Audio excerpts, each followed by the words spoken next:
Hey everyone, welcome back to my channel. And so I have a little project here. I have this little booklet. It came with my Flourier Lab planner for this year, and it's just, I don't know actually know what this booklet is. It says the narrow booklet, but everything is in Chinese. But I kept it because I believe this is Tomo River paper, and I figured I could make a little art journal out of it because I really like the cover.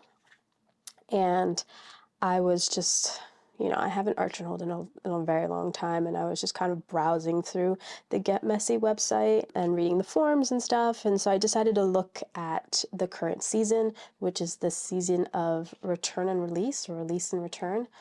I'm getting the name wrong, of course. And I watched Kaylee's lesson of what type of journal to use, and one of them was like a bound but found kind of journal, and she gave examples of like, fashion pamphlets, little booklets that are something else, passports, things like that. And so I figured, oh, I have one of those little books sitting around waiting to be filled. And so I was really inspired by just what I read of the season. And so I've decided to turn this into a little art journal and play today. And so kind of what I have on my desk right now is basically the color palette, my little kit here. If you know me, I like creating my journals with some sort of kit or sort of like a cohesive palette. And I usually tend to stick to a theme, and that theme will then bring out the color scheme. There's not really much of a theme. I actually was just looking through all of my papers that I have, and I really liked this handmade paper that I have back here, these two sheets. And so I figured I'd go with a cool theme. Like these are kind of like a bluish gray. And then I started pulling out tissue paper and different little scrapbooking papers and magazine cutouts and old like book pages. I have like a little basket filled with scraps, and so I tend to look there first. And then I have all of these butterflies that are cut up from scrapbooking paper and Daphne's Diary magazines, and I figured that whole idea of return and release, I should really look up what this season is actually called.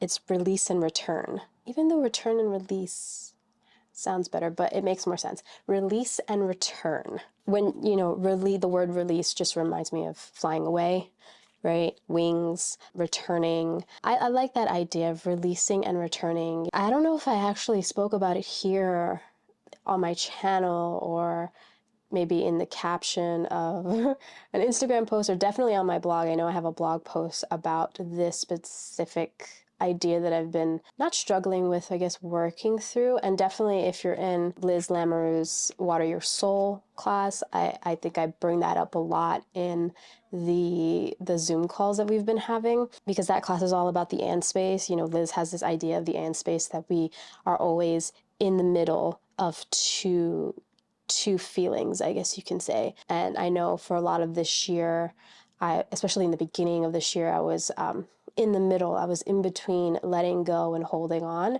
and release and return kind of is like that, right?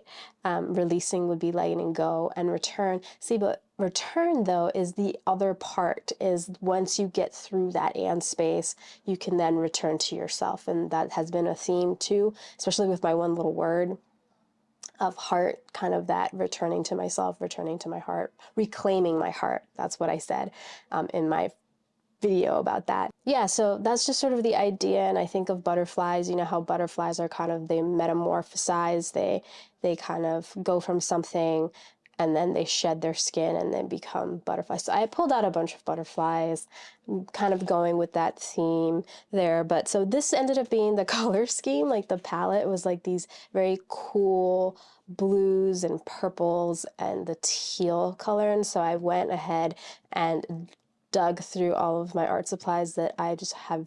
I hoard art supplies, and like I barely ever use them. And I got a whole bunch of gouache, like, oh my God, a couple of months ago, that all I did was swatch them out. And I recently got these Stabilo Woodies that I wanted to try. They're water soluble like color pencil crayon things. They seem like fun, and I've been collecting these little Caran d'Ache Neocolor Color 2s. These are also water soluble crayons. I have like a little pot full of them, and the one that I use the most is, I believe, this one, the Payne's Gray one. I love this color, but I have so many other colors that I just don't use. I just don't use them. So I just pulled out all of these supplies, all the colors that I thought went really well. I wanted to get some of this pink in, and so I have one of the Turner gouaches in this pastel rose, and I have a little book where I swatch everything out, and I swatched all my gouaches, and so I was kind of referring to that book to kind of color match. So yeah, I have two of them. I have the pastel rose and the pastel marine, and then these are my favorite, the Holbein gouache. And I have pale mint, pale lavender, ice green, and pale aqua. The ice green one is new. I bought so many of them. I think Jackson Art, their website, had them all for like $4.95, which is the cheapest I've ever found the Holbein gouache, that I just went ham and just bought like every color that I wanted. I love them. I love them. I love the color straight out of the tube, basically. I don't know how to use gouache properly. I just use it like acrylic. I mean, it is acrylic gouache, but it is gouache. And then, of course, my tried and true golden Payne's Gray. Love that color. The other one that's I use quite often is the Titanium Violet Pale, and I'll try to link all of these in the description so you can see them if you want to purchase these colors. And then the light, I don't know, this is Paleo, I think that's how you pronounce that, green. This is that really pretty mint tealy green that I tend to use a lot too, kind of my signature colors. But these are my favorite colors, I think, from Golden, the heavy body acrylics. Like, I reach for them all the time. And then these are some that I picked out for the Neo colors. Of course, I have my Payne's Gray. Love that color. I pulled out the Prussian blue, the malachite, I think this is the malachite, yeah, I think that's pronounced that, green, the cobalt blue, and I think this is aubergine. I figured those would be some nice colors to make some marks. And then, of course, these are brand new. This is from the pastel set, so I have the purple one, the blue, and the green pastel one. I've never used these. I just took them out of the packaging, and so I'm going to try the woodies. And then for inks, of course, I have my favorite white. This one's kind of low. I have another one somewhere else, but I love my white. And then I have this one. I've had this one for like forever. Liquitex, they did like special colors, like special muted colors, and so this is muted gray, and I think it's more like a Payne's Gray sort of color, but I never really used it. I always stick to my white and my black and sometimes the gold, but I've had this, and I figured since I'm going with this kind of Paynesy gray, kind of moody color palette, that I figured I would use that. And then I have this ink. This is actually an alcohol ink. This is also brand new. It's like a shimmer. It's like a rose. It's peony. It's from Brea Reese. I do have a whole bunch of Tim Holtz acrylic inks that I might pull out, but acrylic ink, you need a special paper. There's some things that I want to try out with just like regular paper and some acrylic mediums and see how that goes. But I have it here. It's a shimmer color. I bought it on a whim at Blick because it was on clearance, and I really like this color, so depending, I might just go back on Blick and like scoop up some of the other clearance colors. Yeah, so I kind of want to just start this with showing you kind of my little kit and my color palette, and then I guess dig in and start with this. Like, I know the idea of the season. I read a couple of the prompts, and yeah, I don't know exactly what I'm gonna do. I figured that I would just open this up and do what I do best, which is just kind of start smearing paint everywhere. This paper seems like a different paper than this. I believe this paper has to be Tomoe River paper because the entire planner is the cream Tomoe River paper. But this first page seems like a different type of paper. Either way, I'm very curious to see how this will hold up with these more heavy wet mediums. I do need a glue stick because I have a lot of paper stuff. And yeah, I guess I'll probably pull out a bunch of other things like pens and stuff like that. You know how I like scribbles and things like that. What type of pens? Pens that I've been using lately, like to do that, have been these paint pens. I'll pull that out, and that's it. I do like doing scribbles with a pencil. Normally I stick to like a 6B or a 7B. This is a 7B. I love this very thin micron. It's the 001, so it's really, really thin. I think it's like a 0.2. This Tombow Fudenosuke, I think that's how you pronounce this. I think that this is the soft nib, or felt tip, I don't know. These paint pens, I got them from the Planner Society shop, and they're like some of the best paint pens, especially the white one, that I've ever used. So I love those. And I have a bit more stuff here, but that's pretty much what I like to use to do like mark making and writing and scribbling and stuff like that. So I have that there, and I think I'm settled. I think this is my kit, and so I'll probably kind of the rest of it as I'm working through this. I'll probably just do one spread for this video, and then hopefully come out with a series of videos that do multiple spreads in this little book. We'll see how it goes, but I just kind of wanted to come on and actually share this project and share the little kit and my color palette and all the things. And so yeah, I am going to probably put you on fast forward and start working in this art journal.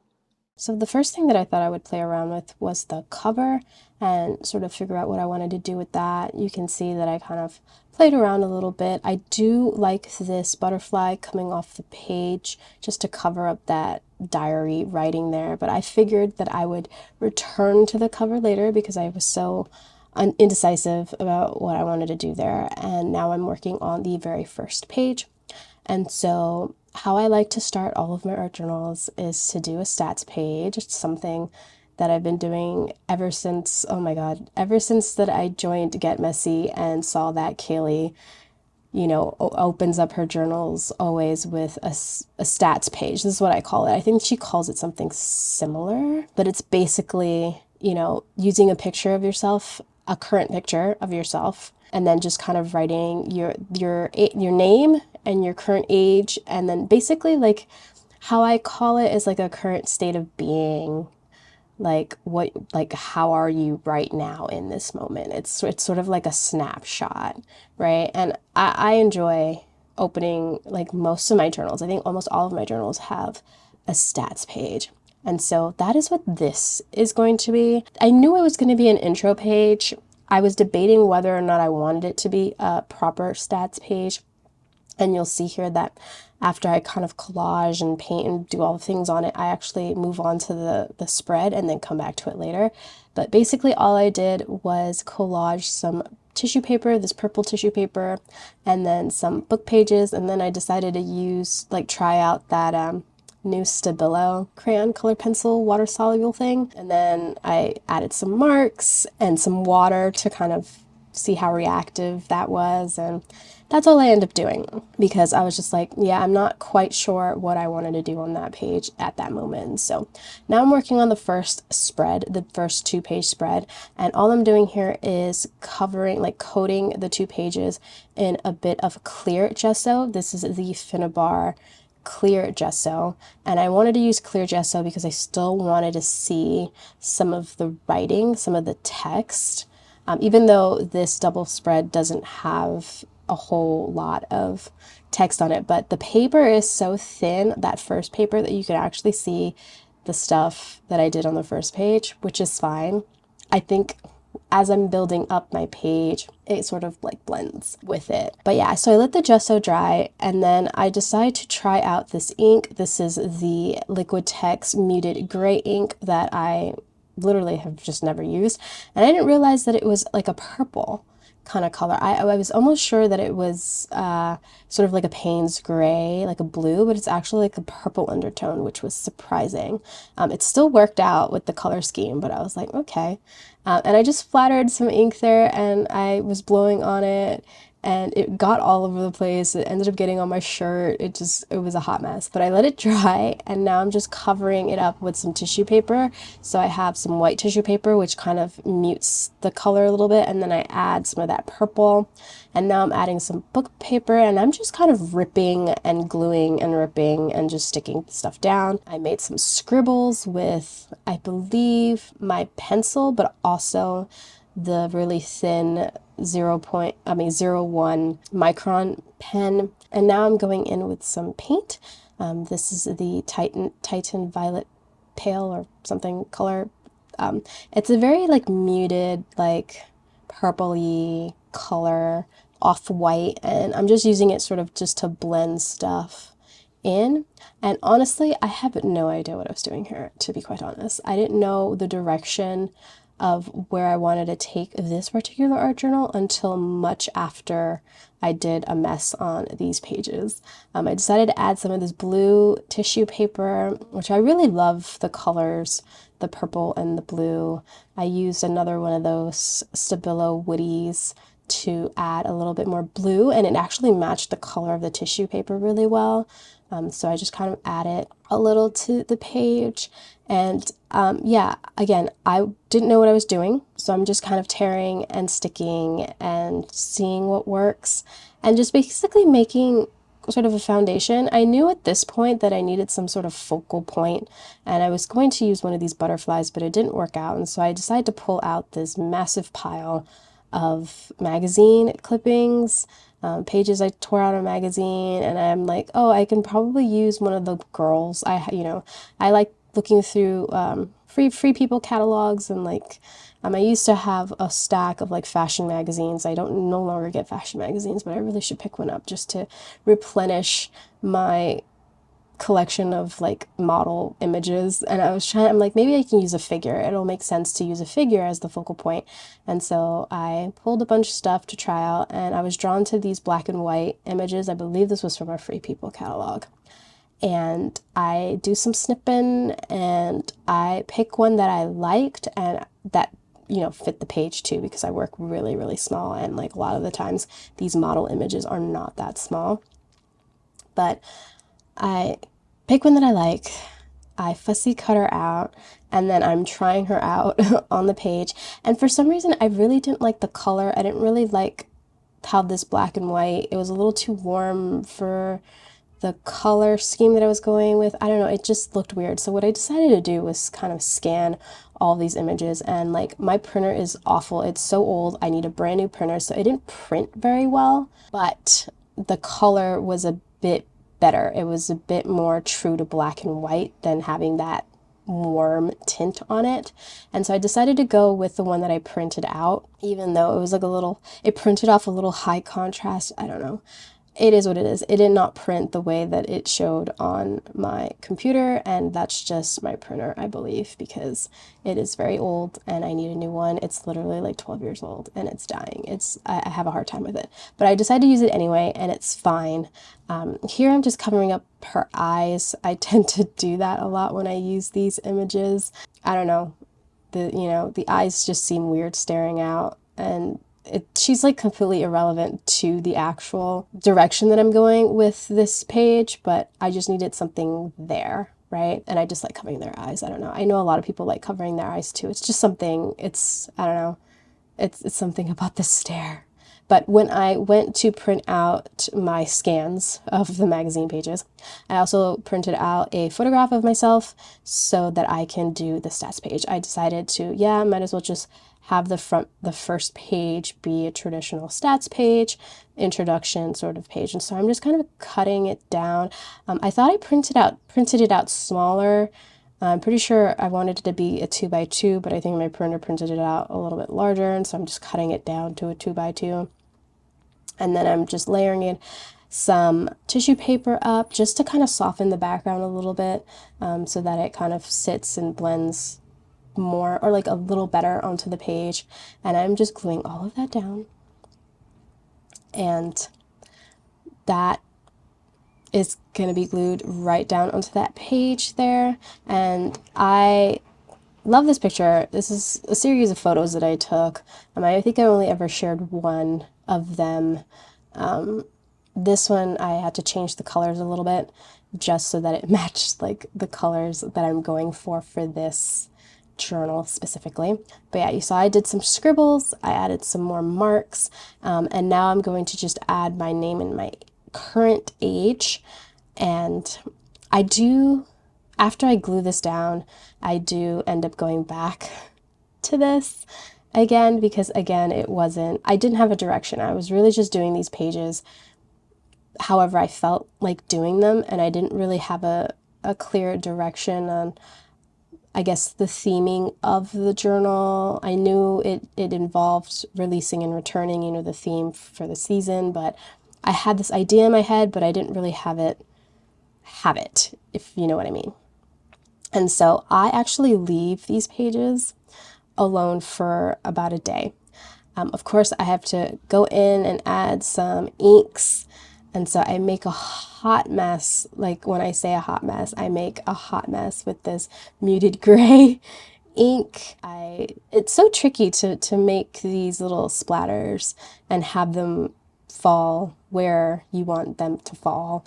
And I don't know what happened. I made such a pool of ink onto my desk. It was just a mess. And again, I did say that I got it on my shirt and stuff like that.